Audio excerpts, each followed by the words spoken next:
ทุกคนဆိုတော့เหยียดနဲ့ပတ်သက်ပြီးတော့လာပြောရှင်းပြပေးမယ်နော်เหยียดဆိုတာဘယ်လိုနေရာမှာအသုံးပြုလို့ရလဲဆိုလို့ရှိရင်ဘာသာစကားမတူညီတဲ့နေရာမှာနေကြတဲ့နေရာတွေသုံးတယ်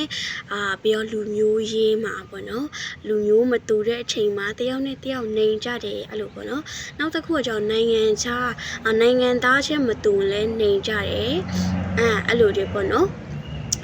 ဟိုတလောကကြားလိုက်လားမသိဘူးနိုင်ငံခြားသားတစ်ယောက်ကထိုင်းဒီကမ်းခြေတစ်ခုမှာလာတယ်ပေါ့နော်အဲ့ဒါကို तू ကမလုံတဲ့နာကိုလုံတော့ဘယ်လိုပြောမလဲထိုင်းအစိုးရတွေကသူ့ကိုမလုံတဲ့အကြောင်းပြောတော့ तू ကဂယုမဆိုင်တဲ့ပုံစံမျိုးနဲ့နေချင်တဲ့ပုံစံမျိုးနဲ့ပြီးတော့စวัสดีครับလို့မပြောဘဲနဲ့နီဟောက်လို့ပြောလာဆိုတော့ comment မှာဘာဖြစ်လဲဆိုတော့ထိုင်းရုံနေတာဆိုပြီးတော့comment အများကြီးသူ့ကိုဆဲကြရပေါ့နော်ဆိုတော့เหยียดคนไทยအဲ့လိုတွေပေါ့နော်အဲ့လိုမျိုးတွေပြောကြတယ်ဒါကြောင့်မလို့ဒီเหยียดကကြတော့သုံးလို့ရတဲ့နေရာတွေအများကြီးရှိရယ်နော်ทุกคนบ๊ายบาย